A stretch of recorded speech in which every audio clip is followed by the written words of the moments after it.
In this video of elements of group 16, 17 and 18, we will be studying about chlorine and its compounds and interhalogen compounds.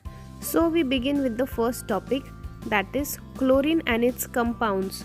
Chlorine was discovered by a German-Swedish scientist Scheele in the year 1774 by the action of HCl and MnO2, that is manganese oxide.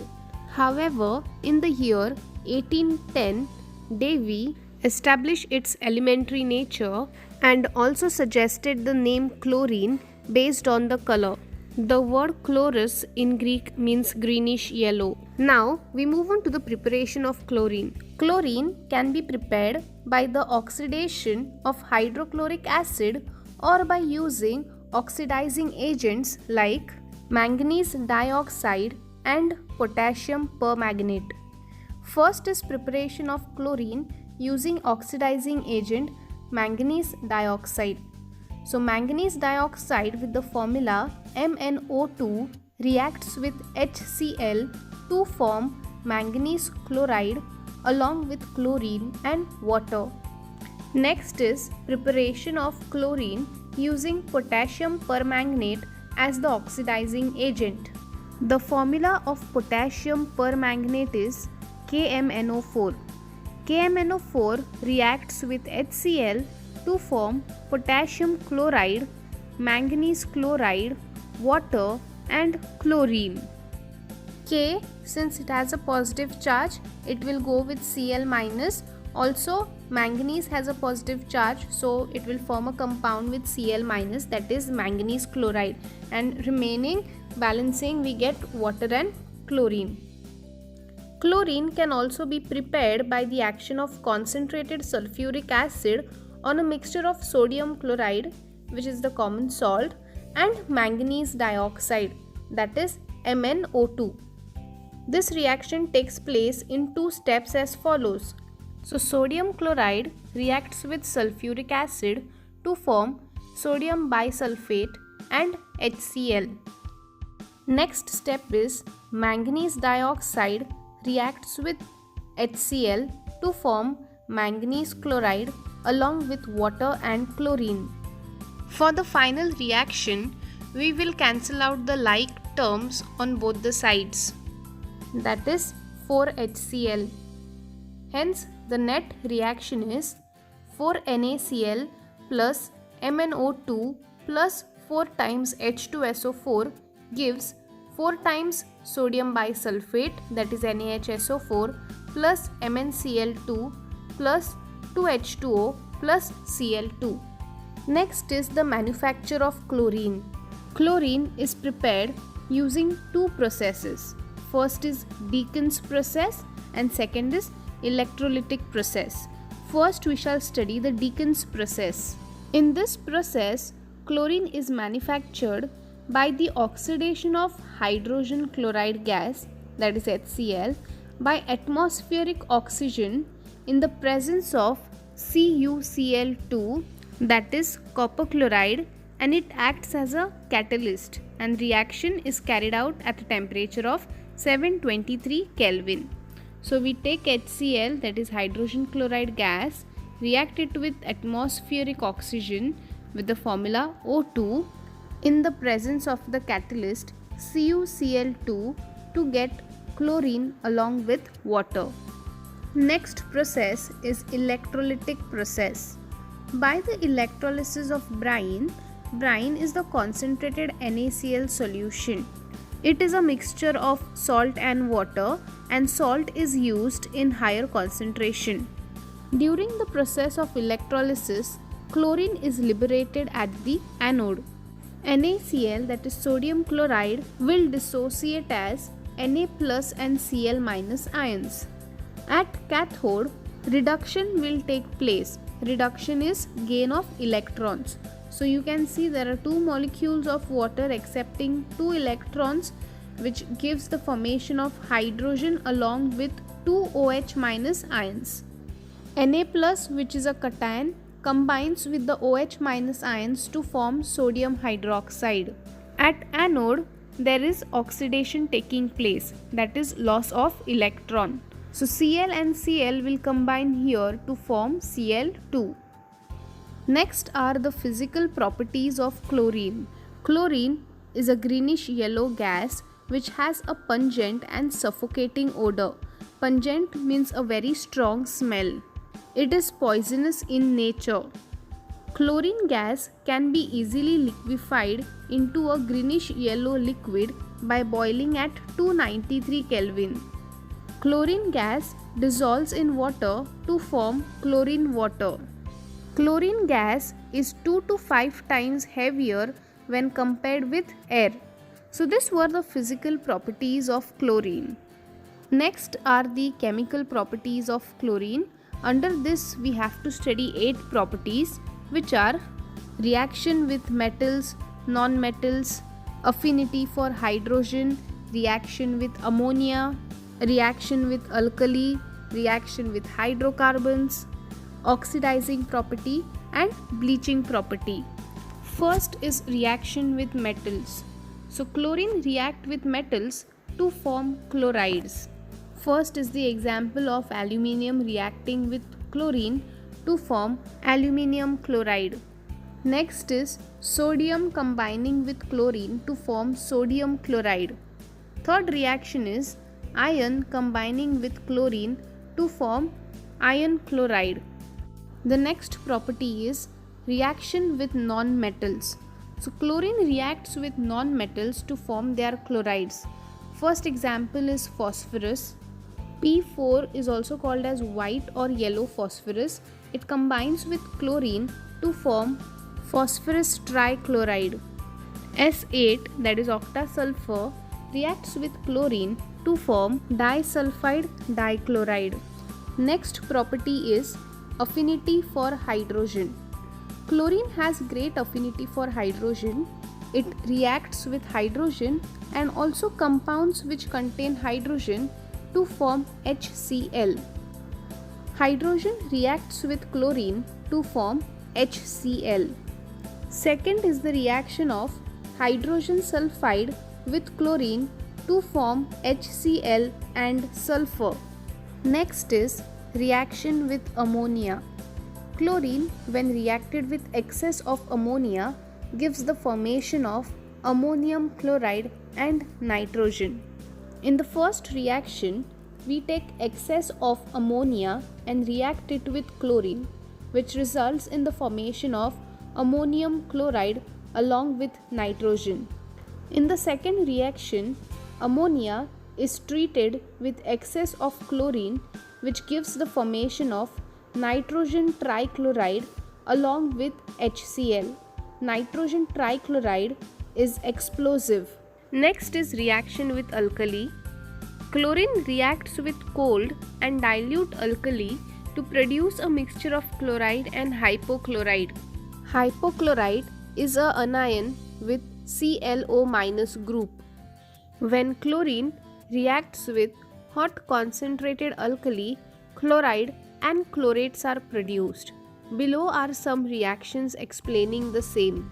Sodium hydroxide reacts with chlorine to form sodium chloride and sodium hypochlorite along with water. Sodium hydroxide, which is used here, is cold and dilute. In the next reaction, hot and concentrated sodium hydroxide reacts with chlorine to form sodium chloride along with water and sodium chlorate. Next reaction is chlorine reacting with dry slaked lime to form bleaching powder. CaOH twice reacts with chlorine to form CaOCl twice plus calcium chloride along with water.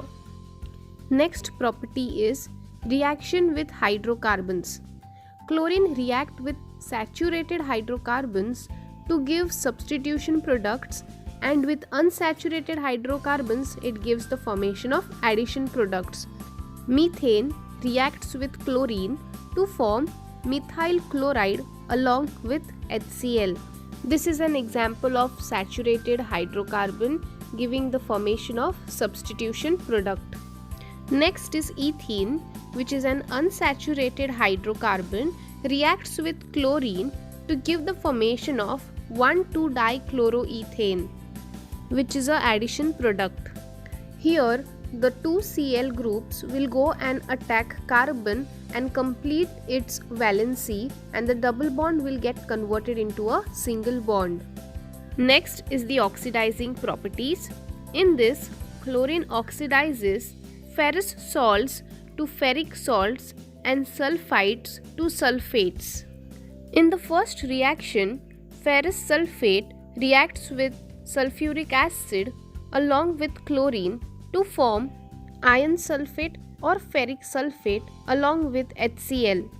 This is an example of conversion of ferrous salt to ferric salts. In the second reaction, sodium sulfite reacts with chlorine and water to form sodium sulfate along with HCl. This is a conversion of sulfite to sulfates. Chlorine also helps in oxidizing sulfur dioxide to sulfur trioxide and iodine to iodate. In presence of water, they form sulfuric acid and iodic acid respectively. So here are the examples. SO2, that is sulfur dioxide, reacts with water and chlorine to form sulfuric acid along with HCl. In the second reaction, iodine combines with water and chlorine to form HiO3, that is iodic acid along with HCl. Last is the bleaching property. Chlorine requires the presence of moisture, that is water, for bleaching. It liberates nascent oxygen. Nascent oxygen is responsible for carrying out the process of oxidation. So this nascent oxygen which is liberated from water, it is responsible for oxidizing and bleaching property. So here chlorine reacts with water to form HCl along with HOCl, that is hypochlorous acid. Hypochlorous acid further forms HCl and nascent oxygen. Now chlorine is used to bleach vegetable matter or colored organic matter in the presence of moisture to form colorless matter. So if you take the colored organic matter and treat it with the nascent oxygen, then it will bring about the oxidation of the colored organic matter, resulting in the formation of colorless organic matter. Now we move on to study the uses of chlorine. Chlorine is used for the purification of drinking water. It is also used for the bleaching of wood pulp, which is required for the production of paper and rayon. It is also used in the bleaching of cotton and also for textile purposes. Chlorine is also used for the extraction of metals like gold and platinum. It is also used in the manufacture of dyes, drugs, and organic compounds like carbon tetrachloride, refrigerants, DDT, etc. It is also used in the preparation of poisonous gas like phosgene, tear gas, and mustard gas. So this was all about the chlorine compounds. Now we move on to interhalogen compounds. We know that all the halogen molecules are diatomic in nature. Diatomic means combination of two atoms. For example, chlorine, we write it as Cl2. Iodine, we write it as I2. Fluorine as F2. So they are diatomic. Halogens form binary compounds with hydrogen. Binary compound is a substance composed of two different elements. Halogens react with oxygen to form oxyacids. And when halogen reacts with halogen, they form interhalogen compounds. Though all the halogens belong to the same group, that is 7A, all the elements belonging to the same group have different electronegativities.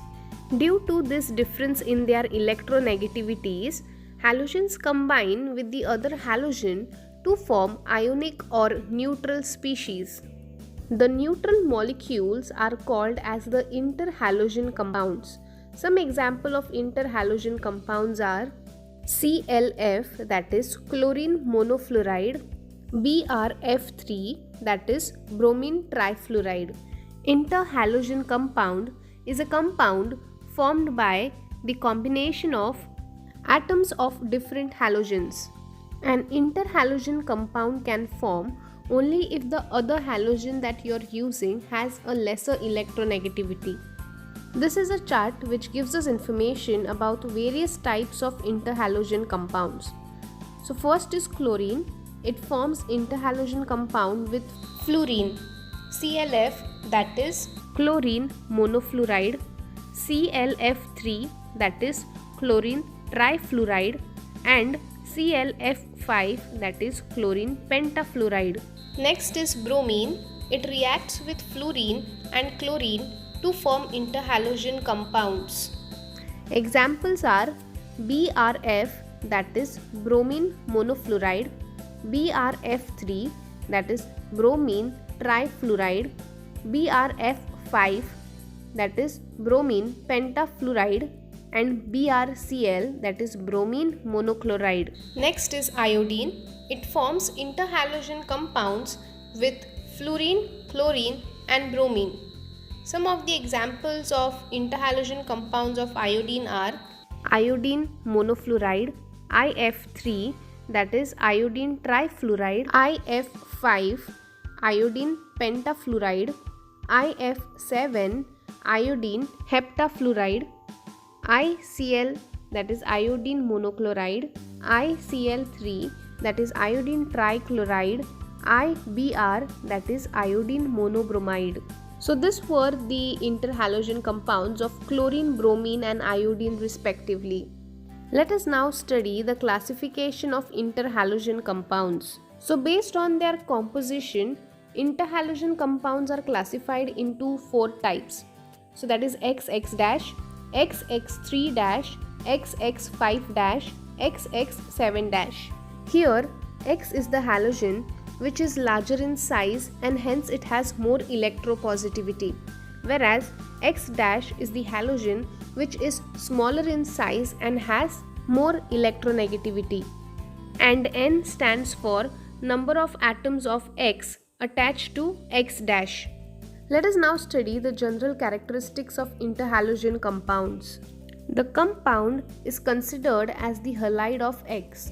For example, if we take chlorine monofluoride, here the halogen which is having the larger size is of course chlorine, and it is going to be more electropositive than fluorine, and hence the interhalogen compound is named as chlorine monofluoride. Second characteristic is interhalogen compounds always have even number of atoms like 2, 4, 6, 8. For example, ClF3, that is chlorine trifluoride, 1 atom of chlorine and 3 atoms of fluorine gives us total 4 atoms. Next is the properties of interhalogen compounds are generally intermediate between those of the halogens from which they are made. For example, consider ClF, that is chlorine monofluoride. So this interhalogen formed is going to have properties of chlorine as well as properties of fluorine. Next characteristic is the central halogen exhibits different oxidation state in different interhalogen compounds. Fifth characteristic is number of X dash atoms in the compound is always odd, like 3, 5, 7. Interhalogen compounds are all dimagnetic in nature. Dimagnetic means electrons are paired in an orbital. Now we move on to the physical properties of interhalogen compounds. First is ClF, that is chlorine monofluoride. It is a colorless gas. BrF, that is bromine monofluoride. It is a pale brown gas. BrCl, bromine monochloride, is a gas. ICl, that is iodine monochloride. It is a ruby red solid, also called as the alpha form, and brown red solid which is called as the beta form. IBr, that is iodine monobromide, is a black solid. These are the examples of interhalogen compounds of XX- type. Next are the XX3- type. First is ClF3, that is chlorine trifluoride. It is a colorless gas. BrF3, that is bromine trifluoride, is a yellow-green liquid. Iodine trifluoride is a yellow powder, whereas iodine trichloride is an orange solid which undergoes dimerization. Dimers means two similar monomers which are joined by bonds which might be weak or covalent bond. Next is the XX5- type interhalogen compound. Iodine pentafluoride is a colorless gas at room temperature but solidifies below temperature of 77 Kelvin. Bromine pentafluoride and chlorine pentafluoride both are colorless liquid. Next is the XX7- interhalogen compound. Example is IF7, that is iodine heptafluoride, and it is a colorless gas. So these were the properties of the compounds. Next are the methods for preparation of interhalogen compounds. Here they have given the method of preparation for the interhalogen compounds of the type XX- and XX3-. First is the direct combination. For the formation of XX- interhalogen compounds, we have to use both the halogens in equal volumes. We are going to carry the reaction using a copper vessel at a temperature of 523 Kelvin. We will take chlorine and react it with fluorine to form two molecules of ClF, that is chlorine monofluoride. In a similar way, iodine and chlorine reacts with each other in the presence of hydrochloric acid and nitric acid to form two molecules of ICl, that is iodine monochloride. Bromine and chlorine reacts with each other to form two molecules of BrCl, that is bromine monochloride. In the preparation of XX3- type of interhalogen compound, one halogen is taken in excess, that is X-. The first example is chlorine reacting with fluorine, where fluorine is taken in excess to form ClF3, that is chlorine trifluoride. Second is bromine reacting with fluorine to form two molecules of bromine trifluoride. Here again fluorine is taken in excess. Third reaction is iodine reacting with excess of chlorine to form iodine trichloride. Next are the reaction of halogens with interhalogen compounds. So bromine reacts with bromine trifluoride to form three molecules of bromine monofluoride. For XX3- type of interhalogen compound, bromine reacts with chlorine trifluoride to form two molecules of bromine trifluoride along with bromine monochloride. There is a special reaction mentioned for iodine monochloride, where iodine reacts with potassium chlorate to form iodine monochloride along with KiO3, that is potassium iodate. Let us now study some properties of interhalogen compounds. So first is the thermal stability. So we will be talking regarding only the XX- type of interhalogen compound. So the thermal stability of chlorine monofluoride is highest when you compare it with the other XX- type of interhalogen compound. BrF, that is bromine monofluoride, has the least thermal stability. Thermal stability is the heat resistance of a material. Next is hydrolysis gives oxoacids. Hydrolysis means we will be using water. Oxoacids means the acid which will be formed will have oxygen atom present in it. So bromine monochloride reacts with water to form HOBr, that is hypobromous acid, along with HCl. Next is iodine monochloride reacts with water to form HiO3, that is iodic acid, along with HCl and iodine. For XX3- type of interhalogen, iodine trichloride reacts with water to form iodic acid along with HCl and iodine monochloride. Next is disproportionation or autoionization. Disproportionation is a reaction in which a material or a substance gets oxidized and reduced simultaneously to form two different products. First is the example of bromine monofluoride, which gives bromine and bromine pentafluoride. Next is the example of chlorine trifluoride, which gives the formation of chlorine difluoride and chlorine tetrafluoride. Next is the example of iodine trichloride. When the reaction is carried out at a temperature of 341 Kelvin, it gives the formation of iodine monochloride along with chlorine. Next property is fluorination. This property is not shown by XX- type of interhalogen compounds. So the example for XX3- interhalogen compound is U, that is uranium, reacts with chlorine trifluoride to form uranium hexafluoride along with chlorine monofluoride. Next is addition across olefins. Olefins means an unsaturated compound which has at least one double bond. So we take the example of ethene and react it with iodine monochloride. So the iodine and chlorine group will attack the carbon, hence satisfying the capacity of carbon, which results in the conversion of double bond into a single bond. What are the uses of this interhalogen compounds? The XX- type of interhalogen compound is used to determine iodine value of oils. It is also used as a catalyst for the oxidation of arsenic element. It is also used in the preparation of polyhalides. Poly means many.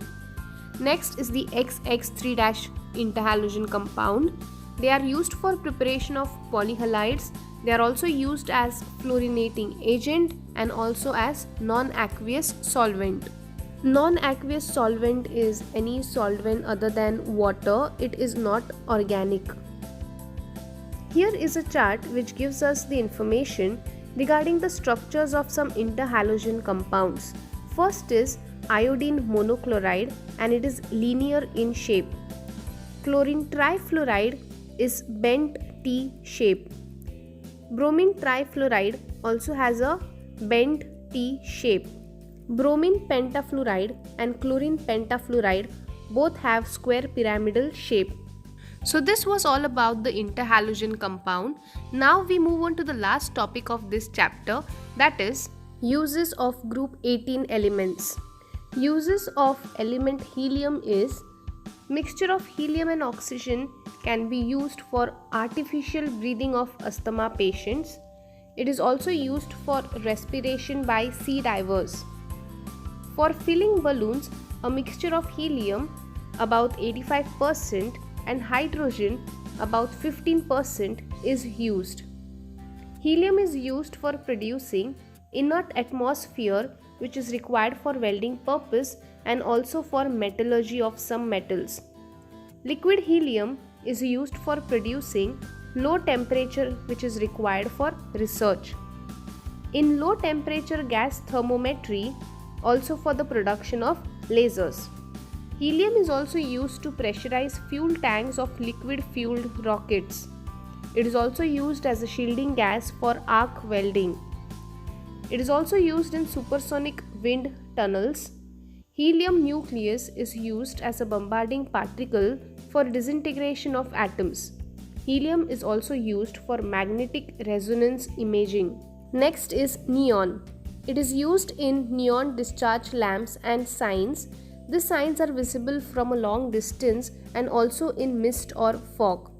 Mixture of neon and helium is used in certain protective electrical devices like voltage stabilizers and current rectifiers. It is also used for the production of lasers and also in fluorescent tubes. Last is argon. It is used for producing inert atmosphere in welding and steel production. A mixture of 85% of argon and 15% of nitrogen is filled in electric bulb to increase life of a filament. It is also used in filling fluorescent tubes and radio valves. It is also used by mixing with neon to get lights of various colors. So this was all about group 18 elements. With this we finish off the chapter.